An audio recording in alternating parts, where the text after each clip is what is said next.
So let's welcome to the stage, Ryan May.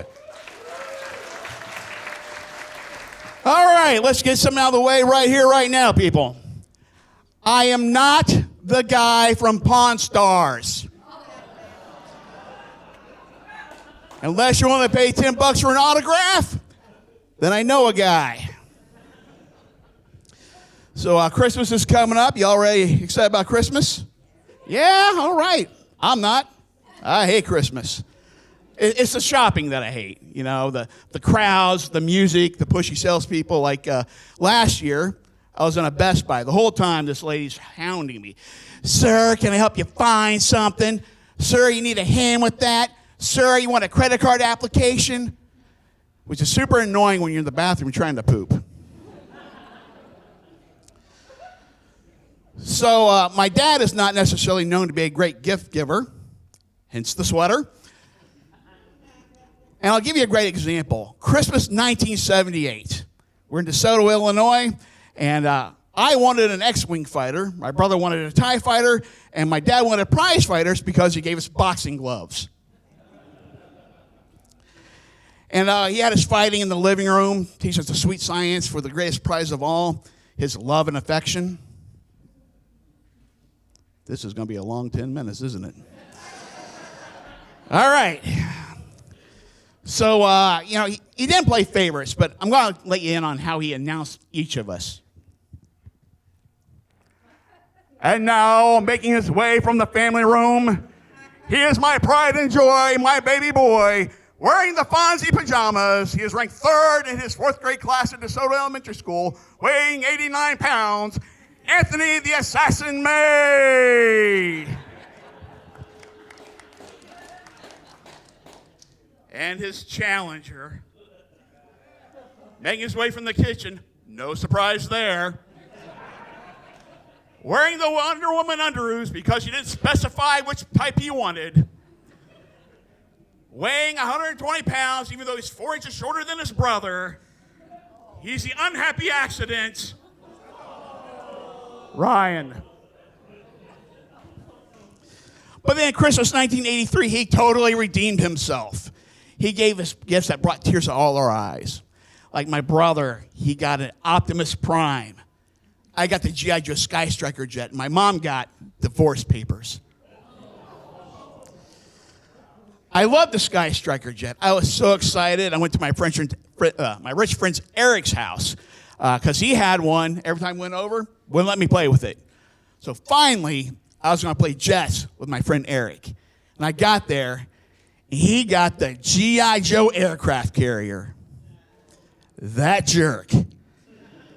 That thing was 7 feet long and held 8 Sky Striker jets, which he got. So now I got to land on his couch. And you could only get it in the Sears and Roebuck catalog. And if you don't know what that is, imagine Amazon in book form. I love my toys. Like, I kept all my toys growing up. I had the holy trinity of Star Wars, Transformers, and G.I. Joe. And I knew when I had kids, I was going to share those toys with them. But then life played a cruel trick on me, and I had all girls. And I was stuck in the hell of princesses, pretty ponies, and Barbies. I mean, I tried working in my toys into what they did. Like, Sydney got irate when I put a Transformer logo on her Barbie convertible. Paige wanted nothing to do with Cinderella's Death Star castle. Riley, she's my youngest, she invited me to attend a tea party with her Paw Patrol.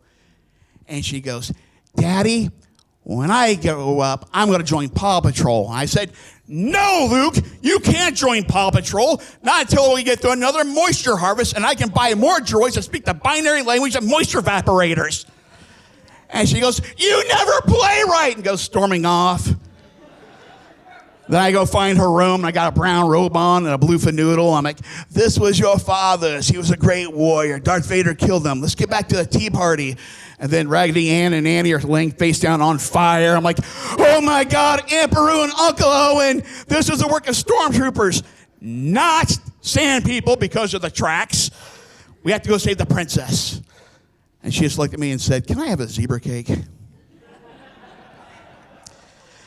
So I realized I couldn't bond with my kids over my toys. So I went to my second love, board games.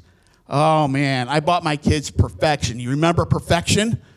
Oh, my goodness. Push the little table down, hit the timer. You have 60 seconds to get all the pieces where they belong. And if you don't, it throws your failure into your face. All I needed was a little speaker that said, "You know, your older brother would have gotten Perfection. Why can't you be perfect like him, Ryan?" It would have been like Dad never left.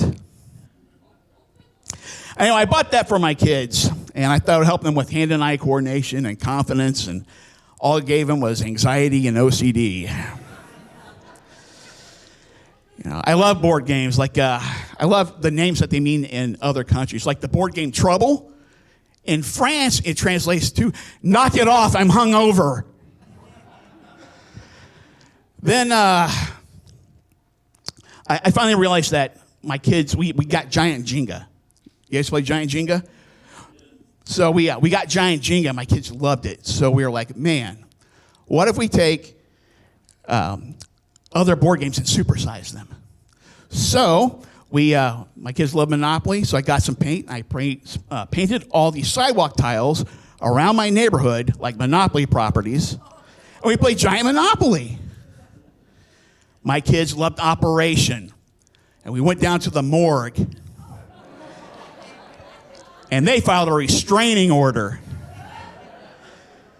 My kids Don't Break the Ice, so we got sledgehammers and took Grandpa ice fishing. But the great thing was, when spring came around and the lake thawed out, and he came popping to the top like one of those barrels that was attached to the shark in Jaws, we finally got to play Operation.